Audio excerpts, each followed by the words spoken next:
And you can see sort of the difference between accomplishments here. Akhil Goel is here in his first tournament as top 4 in Sacramento. Akhil is also an extremely accomplished singles player, so this is not Akhil's first rodeo in terms of competition, but it is his first time entering a VGC tournament, and I think you can see a little bit of that in his team selection here. Of course, singles players love Garchomp. Yeah, and Garchomp on both sides here. Garchomp was the talk of the town during the beginning of this regulation and made it to so many consecutive finals, winning a couple regionals as well. It's fallen off a little bit in terms of usage with Dragon and Archaladon really taking over as some of the top dragons, but here we are. Top cut. Not in this one, that's for sure. And you look at Joe's accomplishments, I mean, truly just one of the most consistent players from North America across the last couple of seasons, back-to-back World's top cuts as well. And so Akhil has a big uphill battle and a huge, huge opponent in Joe to go up against. Joe's just one of the most accomplished players that we've seen. Well, here is Akhil's team. We saw that a little bit earlier on with a really intense pivoting match here. We've already talked about the Assault Vest Incineroar. I also want to shout out the fake out and coaching of Sneasler with the Focus Sash. So Sneasler does have the ability to at least survive one big hit and either give coaching buffs to Incineroar for more damage or Garchomp, or just go for some of that damage like Dire Claw, potentially forcing out that Poison Terra from the jump bluff. Yeah, a lot of good defensive cores here. Amoonguss being able to heal back up with that Regenerator and, of course, go for Spores to help try to disrupt the opposing side. Assault Vest Incineroar, Pokemon that's really been rising, I feel like, in this tournament in particular. Fire Terra on the Corviknight as well. A Garchomp can be a valuable pick here, of course, to deal with the Fire-type Pokemon on Joe's end as well. So I think Incin and Garchomp are immediately Pokemon I feel like kind of have to come out in this matchup. And then Corviknight, of course, does threaten with Brave Bird onto the jump bluff as well. And so the question is, how do you really get around these sleep powders? Yeah, I mean, the way you get around the sleep powders is hope you know that it can only hit one and hope that it misses. Yeah, exactly. But, you know, it being more seriously, you do have a lot of options for dealing big damage if Jump Bluff is just sitting on the field trying to fire off sleep powders with some of your Pokemon. Akhil actually has a lot of defensive Terras that we'll talk about when we get into game. But going up against this team here is very familiar to anyone who has watched Joe's career over the course of the last few years. It's really all been about that Jump Bluff. Really the key component, the Jump Bluff and the Eject Pack Torkoal to activating everything about this team. Jump Bluff plus Torkoal, a really effective lead in order to just set up the sun immediately. One of the funny interactions to pay attention to is the Incineroar being able to intimidate Torkoal to force the Eject Pack out, denying it an attack, of course. And so Joe's team, like you mentioned, Evan, has a lot of offense. Everything on this team can deal massive amounts of damage basically outside of the jump bluff, and a lot about it is how you find these positions to just basically click your most powerful moves and ideally get a knockout, 2 knockouts on the same turn, for example. One of the combos to pay attention to is jump bluff setting up the Tailwind, Hisuian Typhlosion positioning itself so it can just go for the Fire, Terra, Eruptions, and Heat Waves as well. Absolutely, getting that extra power, getting the good positioning here. There also are very few Protects. Only 3 Pokemon on Joe's side have Protect. That's the Dragonite, the Torkoal, and the Garchomp. So, you know, really relying on things like the Sleep Powder to mitigate damage more than anything else. Yeah, I wonder if Akhil's strategy here is to basically force Jump Bluff to only be able to Sleep Powder 1 Pokemon and be able to threaten it with 2 different Pokemon at once, right? Sneasler is one example, Corviknight's another example. Both of those can threaten with, for example, the Dire Claw as well as the Brave Bird. One thing that I think makes the best Jump Bluff players like Joe and Marco stand out among the rest is their ability to play defensively with Jump Bluff and recognize how good of a tool it is and the willingness to commit, for example, Poison Terra onto Jump Bluff. And so that could be an interaction that we see because if Jump Bluff sticks around for even longer than 1 turn and gets multiple Sleep Powders off, it'll be really, really scary for Akhil. Absolutely. And you know what? You know, looking at Joe's team, there is so much offense here that, you know, you don't really feel a need to click your Terra. A lot of players will have a Pokemon like Typhlosion in the Hisuian form with the choice specs, with, you know, Sun and the Fire Terra type, and be like, yep, I want to add as many multipliers as possible. Saving that for a defensive pivot there for Jump Bluff to set that Pokemon up is what makes Joe such a strong player with this team. Well, let's see. Joe will bring the fire here with Sun, and Akhil has a lot of potential defensive responses. Water Terra Amoonguss, Fire Terra Corviknight, Assault Vest Incineroar, and here we go. It is going to be Jump Bluff and Torkoal hitting the field. Okay, so leading with Jump Bluff and Torkoal for Joe up against Sneasler and Amoonguss. So Amoonguss actually coming out here not necessarily immediately threatened because it can spore the Torkoal. Really interesting lead there. Amoonguss was not a Pokemon I expected to be led. Yeah, it makes sense in the sense that it can, for example, as you see here, just pressure Spore immediately onto the Torkoal. I'm curious about the speed interactions here. If Torkoal's actually faster than Amoonguss, that'd be a complete disaster. But Akhil locking in pretty quickly there might have confidence that his Amoonguss will be faster. We saw the Dire Claw lock into Jumpluff immediately. So Jumpluff right now has the ability to go for a Sleep Powder. It could even Tailwind. Like imagine you Tailwind and then overheat into the Amoonguss, but it is Sleep Powder, and the first one will connect. The first Sleep Powder connects on to Sneasler. Sneasler is now asleep, will take its mandatory first turn of sleep here, as we now see which is next. It is faster. Slow and steady wins the race against Amoonguss, and down it goes in one hit. Yeah, so Akhil taking a risk there, saying, you know what, I think I'm going to be faster than your Torkoal. And if I am, this is great. I don't even have to expand my Terra in order to accomplish it, but learn some critical information there. This is the dream scenario for Joe. Not only do you neutralize the Sneasler, but you get a free switch in. Hisuian Typhlosion right now, potentially a Pokemon that can come in. And there it is, the living legend. Come on in, Typhlosion on the field, ready to start burning up the field. So you do have the Garchomp and the Incineroar. These are two of the most important Pokemon in at least surviving, for example, an eruption from the Typhlosion's end. But what do you go out into? If it's the Garchomp there, you are still vulnerable to either getting hit by a Sleep Powder or, of course, Tailwind into Fire Terra Eruption, which will still do a lot of damage. So. And same is true for Incineroar. Yeah, exactly. Yeah, I think like, you know, Sneasler at least has taken a turn of sleep. Incineroar here does threaten both of these Pokemon with the knockout. You can Flare Blitz into Jumpluff, you can knock off into the Typhlosion, but with the Incineroar coming out here, you're really, really hoping for a Sleep Powder miss. Well, here is Incineroar on the field. Jumpluff and Typhlosion staring down the Sneasler and Incineroar. Like you mentioned, Sneasler has taken its mandatory turn of sleep, so can wake up this turn, and it will be able to survive one attack thanks to the Focus Sash. Akhil really needs this Pokemon to wake up. Yeah, the question now for Joe is, do you go for the Sleep Powder into the Incineroar, or do you kind of go for the offense with Typhlosion? Say, look, I have a guaranteed Tailwind right now. I can Tailwind Fire Terra Eruption, or you don't even have to commit your Terra if you're worried about instant predicting the Terra and going for a Fake Out onto that slot, for example. But it is going to be the Terra commitment here, and I think it makes sense. Joe was like, look, I already have a huge lead in this game. Let me just get more guaranteed damage right now. Yeah, as much damage as possible. Typhlosion will terrestrialize, being much more like the original Typhlosion, a pure fire type, and Jumpluff does set the Tailwind. That means that this Typhlosion will be able to move before both of these Pokemon. Will definitely bring Sneasler down to Focus Sash, and we need to see how much this does to Incineroar. A two-hit KO to Assault Vest Incineroar? I think Joe just making the most consistent play there. Sneasler does wake up, though. Okay, that's crucial because the Typhlosion here should fade to this double up. But if Joe has Garchomp as the last one, it's the perfect opportunity for it to come out. Absolutely. There's the knockoff, doubling up onto the Typhlosion. A one-turn sleep means that Typhlosion only gets to launch one big eruption, but boy, what an eruption it was, bringing Sneasler down to Focus Sash and Incineroar to under 50%.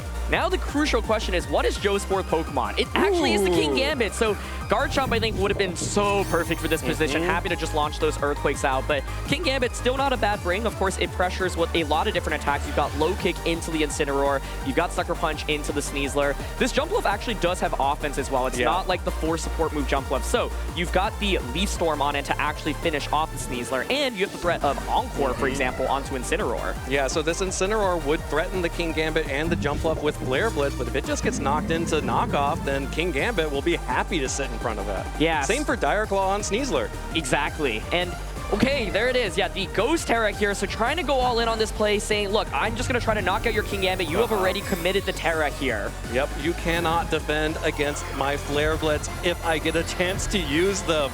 There's either the option of Encore to prevent that from happening, or Sleep Powder still. Of course, Sleep Powder, the less consistent version of stopping that, but will just be a Sucker Punch into the Sneasler. Sneasler goes down there. Of course, one hit point is not enough to survive any attacks from King Gambit, and there is the Encore, forcing Incin into the knockoff. Yeah, really safe play there by Joe. There was a potential opportunity of like coaching to get around the King Gambit, for example, going for that Sucker Punch, or then maybe switching out, but locking the Incineroar here puts it into a really tough slot because now you, of course, have baited out the Terra. You can just go for a Sucker Punch onto that slot, Sleep Powder into the Garchomp. Yep. So one of the questions still is how will Joe do enough damage to beat the Garchomp, right? The Leaf Storms from the Jump Lofts won't actually do the most, but I think he should be in a really good spot here right now because you can just trade the Incineroar for the King Gambit. Well, and also Akhil is locked into, if he wants to hurt the King Gambit, needs to lock into a ground type attack. Exactly. And then you're just stuck in Encore mode. Exactly. So Encore, honestly, such a big tool here, and Sleep Powder does connect as well.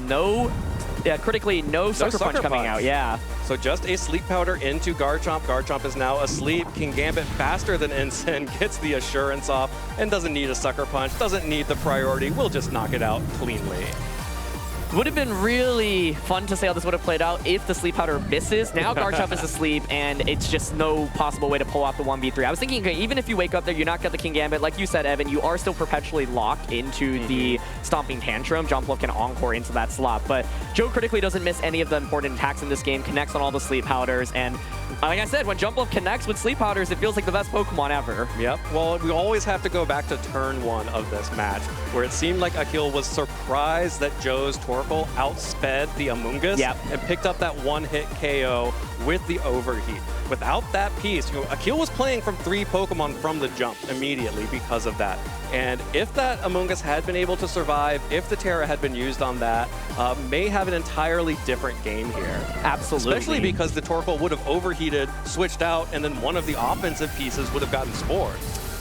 A Leaf Storm comes out, Akhil just taking some time to gather his thoughts, think about how he can come back as Assurance now comes out and safely knocks out the Garchomp as well. And so, like you said, Evan, that first turn knockout really set the pace of this game. A lot of valuable information from both players here. And so the question is, what defensive Terra do we see? We saw the Ghost Terra committed on the Incineroar, but it felt a little bit too late. And Typhlosion just getting one really powerful Eruption off so strong. Even though Sneasler only ate up the 1-turn sleep, it was enough to put Joe in such a commanding position. Yeah, it really just needed that additional damage from the Eruption to, just sort of clean that up. Didn't have to worry about additional sleep turns, got the big Eruption off, and, this Sneasler had to take this first turn of sleep, and this Overheat going first was huge. Clean one-hit KO onto Amoonguss, and because of the Eject Pack, a free switch into the Typhlosion. How you train your Pokemon is so crucial because both of these Pokemon are really quite slow, right? And so you rarely see Torkoal outspeed anything. Yeah, exactly. And so the fact that it will actually outpace the Amoonguss here is just such a big deal in this matchup and is really important information. So the thing is that Jumpluff was able to stay on this field the entirety of the battle, right? So you need to put on a little bit more pressure against it. You can, of course, for example, lead the Incineroar. Incineroar is interesting because if you see the lead of the Torkoal and the Jumpluff again, the Intimidate will activate, and then Torkoal is actually going to switch out immediately, so Joe gets a free switch in. I'm curious if Joe feels content just going with the same 4 Pokemon, because even though he had such a big lead, it still felt a little bit scary, because like your Jumpluff and your Torkoal actually don't have a lot of offensive pressure, so most of the damage lies on that Typhlosion and that 4th pick, which was King Gambit in that battle. Right, and the reason that Joe was so far ahead was, again, because the Torkoal could outspeed the Amoonguss and knock it out with the Overheat. In a world where Akhil knows that information and it decides to go for the defensive Water Terra type, entirely different game. Yep, you'd be able to spore whatever is coming in, and suddenly it's a Sleet Typhlosion or a Sleet King Gambit. Well, here we go. Game 2, Torkoal and Typhlosion. The leads going immediately for the Typhlosion offense. No Jumpluff, not just yet. Torkoal, however, will be able to set the sun, and then thanks to that Intimidate, bye-bye, let's get something else in here. I like the adjustment here from both ends. I think Joe gets the better end of the trade. Akhil trying to adjust to the lead that we saw in Game 1, but this is the dream for Joe. Torkoal is just out immediately. You get Typhlosion out, and now Jumpluff can just come out immediately, has that Covert Cloak, but it's actually going to be King Gambit. Okay. I wonder if that means that Jumpluff is not brought here for Joe, which would be leaving a huge piece at home. But King Gambit and Typhlosion both threaten big damage as an offensive threat, but now suddenly Sneasler is the fastest thing on the field. Akhil has the speed advantage for the first time. Yeah, and let's not forget, neither of these Pokemon on Joe's end can actually protect either, right? So you're threatened by close combat onto the King Gambit, you're threatened by knockoff onto the Typhlosion as well, and so I am really curious. I feel like if Jumpluff were in the back, it certainly should have come out there because then you just pressure with Sleep Powder and damage immediately. So this is going to be a really interesting first turn because Akhil actually has a good bit of offensive pressure. There's the Dire Claw Hover, trying to predict a potential Terra from King Gambit. You can double up onto that slot. Okay, there's the Terra.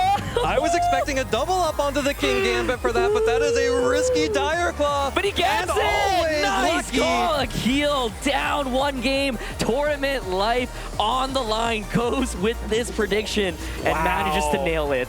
Wow, goes for the raw Dire Claw into King Gambit. Deals good damage, but Typhlosion will be able to fire back with an Eruption. Sneasler back down to Focus Sash with a critical hit. No status condition, though. Can the King Gambit finish off the Incineroar? It's going to be the knockoff first, though, so Typhlosion will feint. That's a crucial piece of Joe's damage immediately out of the way. Yeah, huge piece of Joe's offensive threat off the field. No choice specs for the Typhlosion. The low kick from King Gambit connects onto Ensign and does not pick up the KO. 15 hit points remain for Akhil's Incineroar. Oh, Jumpluff is there! And Jumpluff has been hiding in the back, waiting for all of Akhil's Pokemon to just be softened up for the KOs. Okay, this is really interesting because this is what we were talking about going into Game 2. So much of your damage comes from King Gambit and Typhlosion. Yes, both of these Pokemon are really, really low. The question is, will it be enough? Jumpluff right now, pressure Sleep Powder onto either slot. You could Leaf Storm as well, which will finish off the Sneasler for sure. You've got the Sucker Punch pressure from the King Gambit, but it's going to be a pivot here. Amoonguss, really, really nice switch in. Amoonguss looking so much better in Game 2 with Typhlosion off the field. King Gambit does connect the Sucker Punch onto Incineroar, however, and will get the KO. That's enough damage to knock out that Incineroar. And the Leaf Storm from Jumpluff will also deal, again, this Jumpluff can deal some damage. Not a lot, but some. Yeah, exactly. Amoonguss now in a prime position to come out, though, and click that Spore, of course, into the King Gambit slot. However, one of the other interesting questions is, how does Akhil do enough damage? You can't really use your ground-type damage into King Gambit or Jumpluff, so you've got to click a couple of Dragon Claws. And so right now you're vulnerable to getting put to sleep by the Jumpluff from the opposing end. If you protect in front of the Jumpluff, it will be able to Encore you. So Amoonguss gets the guaranteed sleep. I think now Joe really needs to land a couple of Sleep Powders and hope for not early wake-ups immediately. Absolutely, and this Garchomp is going to need to deal some damage. The Sneasler at 1 hit point can deal damage if that King Gambit is off the field and the sun is down for Jumpluff. Crucially, Akhil still has Terastallization available for his Pokemon. One of the other things is because it's Assurance on the King Gambit, if you take your Life Orb damage, you'll actually get hurt by the Assurance. And so it's just the Leaf Storm, no Sleep Powder there. Joe's saying, I want you to attack me. I want to get that Assurance and just knock you out. Does not get baited into it, though. And Akhil here going for a very safe play of Protect and Spore. However, now you're vulnerable to Encore on the Garchomp slot. Yeah, well, the Amoonguss does also have the ability to go for Rage Powder. Oh, but Jumpluff is a Grass type. Exactly. Here, however, is one handy thing about the Amoonguss. You've got Sludge Bomb, so you actually deal damage. So now it's finally time to start dealing damage here. I think Akhil setting himself really up for success in this game. Sneasler coming out as a pivot, it can get sniped off right now by a Leaf Storm, which would leave Akhil down to his final 2 Pokemon. Well, Joe looks happy about that switch as Sneasler is back out on the field with 1 hit point and a dream. Actually encoring the Amoonguss, locking it into Spore, which will do nothing to this Jumpluff.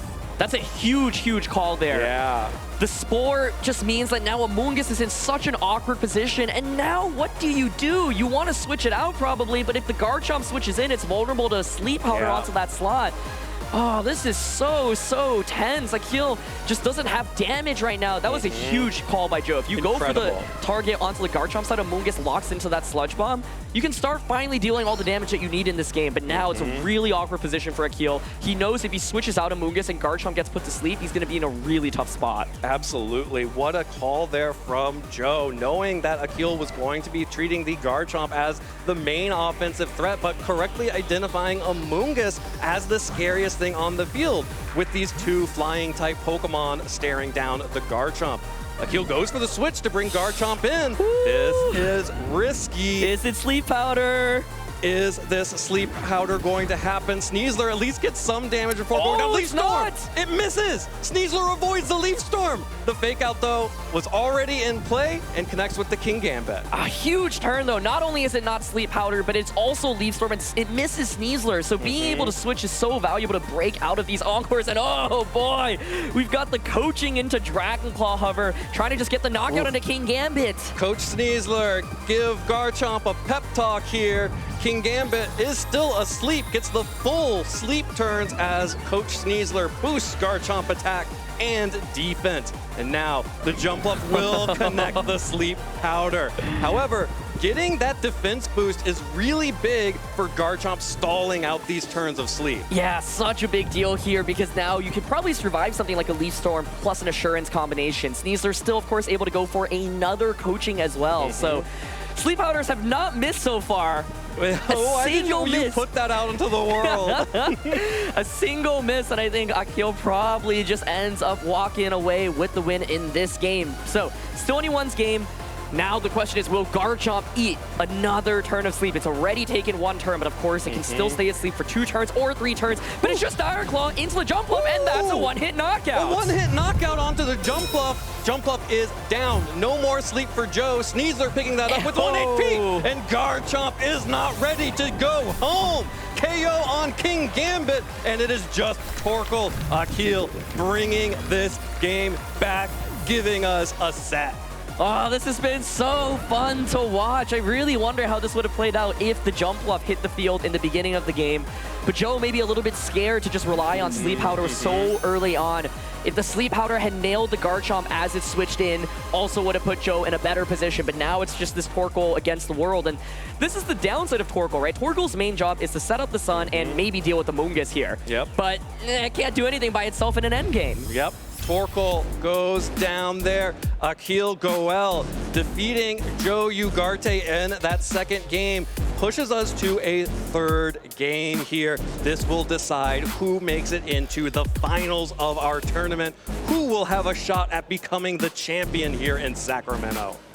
The lead is what I'm really curious about going into Game 3 because we saw both players adjust a little bit going into Game 2. So the new lead for Joe to respond to is, okay, I've seen that you're willing to go with this Incineroar combination, Incineroar plus Sneasler. And so Garchomp is a Pokemon that has not come out from Joe's end yet. But Akhil is not bringing that Corviknight, so a Life Orb Garchomp with Earthquake next to that jump off can be a lot more impressive potentially than that King Gambit. So I think that's one potential adjustment that Joe can make.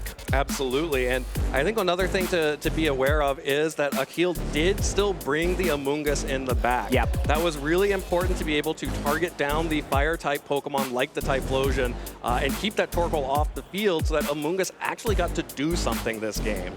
Really nice call out with that Dire Claw on turn 1 as well, just getting the damage into King Gambit. And so you could, of course, lead the King Gambit here if you expect Incineroar being led again to get the Defiant boost immediately, but you are still vulnerable to just eating up something like Fake Out plus Close Combat or Dire Claw, and then something like coaching into Flare Blitz onto the King Gambit slide. And so we'll have to see how Joe adjusts because it feels like Akhil's found this nice combination of Incineroar plus Sneasler as a lead combo. Akhil has found some tools that work for him.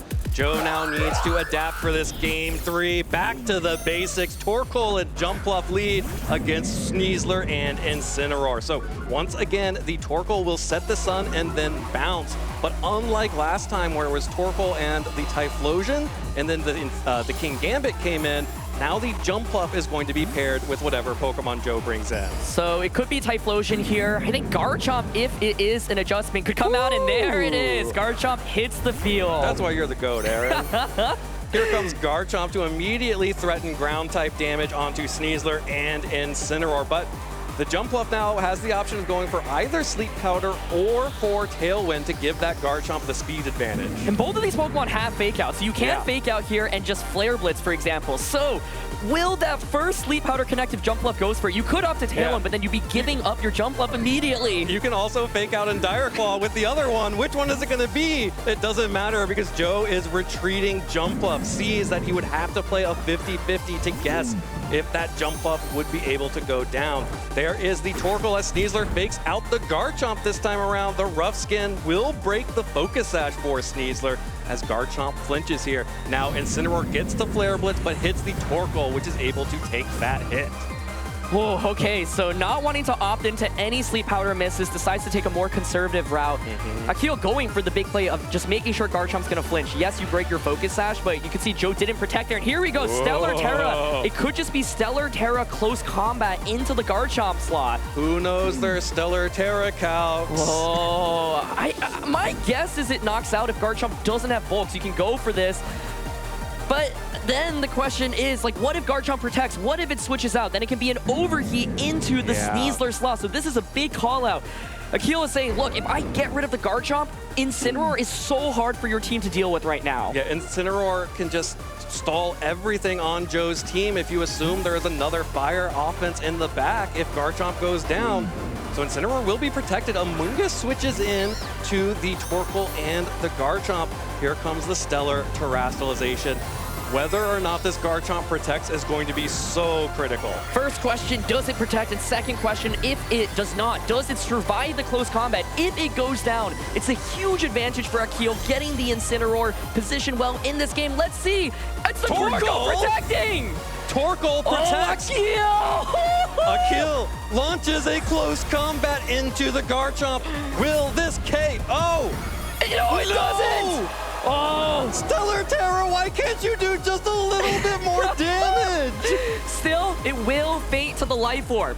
Yeah. So, Earthquake comes out. Sneasler critically does go down. Man, if the Garchomp just fainted there, Sneasler still pressures with the Stellar Dire Claw. So, it's anyone's game right now. But Akhil does get rid of a key Pokemon in Garchomp. The Assault Vest Incineroar just became so much more difficult to deal with. We've seen how good it was previously against Jumpluff, against Torkoal, against Typhlosion.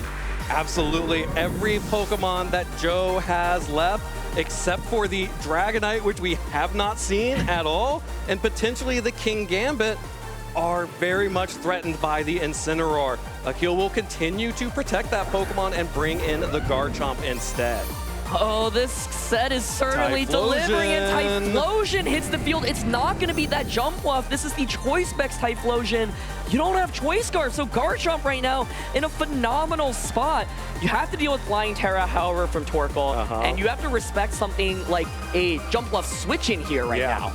Yeah, it's very easy to bait an Earthquake or bait a Stomping Tantrum and get this Jumpluff in safely. Amoonguss, though, does have the ability to go for Sludge Bombs as well if you are super worried about that, but whew, this is tense. So tense. Typhlosion here could pivot out into Jumpluff. With this Earthquake hover, Torkoal then could go for Flying Terra, and suddenly it's two Pokemon immune to the Earthquake. So, and we know that Torkoal is faster than Amoonguss. That's right. It's going to be the Earthquake Sludge Bomb hover. Do we see a Jumpluff switch in? We do. Is it the Flying Terra Torkoal now? Step 1, switch out Typhlosion. Step 2, bring in Jumpluff. Step 3, win? Oh, no Terra! Okay, no Terra, no Protect. It's going to be the Earthquake on Torkoal. Does it get the one-hit KO? Yes, it does! That's a KO onto Torkoal. Torkoal goes down. Amoonguss is still standing, which means it gets to launch off a Sludge Bomb. And there's still an Assault Vest Incineroar in the back. Let's not forget about that. Oh, my goodness. Who could forget about the Assault Vest Incineroar in the back?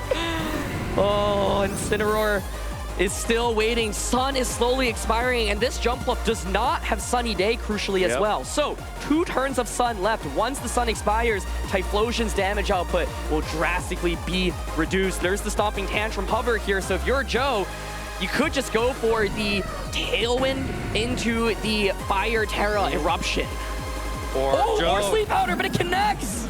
Joe, if your Jumpluff loves you, it'll hit these Sleep Powders. There's one onto Garchomp. Garchomp is now asleep. There is the first turn of mandatory sleep for Garchomp. Here comes the Eruption. Not Terra boosted here, but still does a lot of damage to that Garchomp. And in comes Incineroar. This Sleep Powder coming out from Jumpluff into Incineroar is going to be so critical. Yeah, this is a game-winning or losing Sleep Powder. Yeah, and you also have the hope for the Garchomp to stay asleep as well, right? Because you are going to be slower with the Typhlosion. So you could just go Tailwind Fire Terra, for example. Incin here could go for a fake out into the Typhlosion. Not going to opt for it here, though. Just going to opt for knockoff. So, oh my goodness. I mean, I think Typhlosion with that Fire Terra should survive knockoff. And here's the Terra coming out. That could have been a fake out this turn. Yep, there it is. That is the Terastallization. Terra Fire Typhlosion gets an even bigger boost to its damage and reduces the damage it will take from a knockoff. Here it comes, the Tailwind from Jumpluff will make this Typhlosion the fastest thing on the field. No longer has to worry about Garchomp waking up because it will just go down to this Eruption. We saw that deal about 100 damage to Incineroar before, and it does it again. Here comes the attack from Incineroar. Needs good damage onto this Typhlosion. The knockoff. Not enough. Not enough, but I think that's actually just a little bit above Blaze as well. Oh, Sun fades Sun now. fades. You've got the Sleep Powder. You could Encore as well, but you can Sleep Powder into Heat Wave. Sleep Powder connects. Once again. This move will not miss. You sure that's not Spore? Incineroar takes a turn of sleep. Typhlosion with the Choice Specs knocked off gets to go for the Overheat instead of Eruption. That's going to deal better damage to Incineroar. 15 hit points. A critical hit onto Incineroar. And Incineroar has to take a turn of sleep. And all Joe needs is 15 damage. You have Leaf Storm on Jumpluff, and you have every other option on Typhlosion. Oh, Akhil put up such a good fight, and none of the moves miss here in the end game. Every Sleep Powder lands. And Joe is going to advance on to the finals in such an exhilarating set. Ooh, yeah. I want to know what Joe's heart rate is like after watching all those Sleep Powders connect. It's tough because I think Akhil made all the right decisions in that one as well. And if a single Sleep Powder misses either onto the Incineroar or onto the Garchomp, then it's a different game. The one on Garchomp was so crucial. If you miss right there, boom, that's it. Garchomp just gets the knockout in return.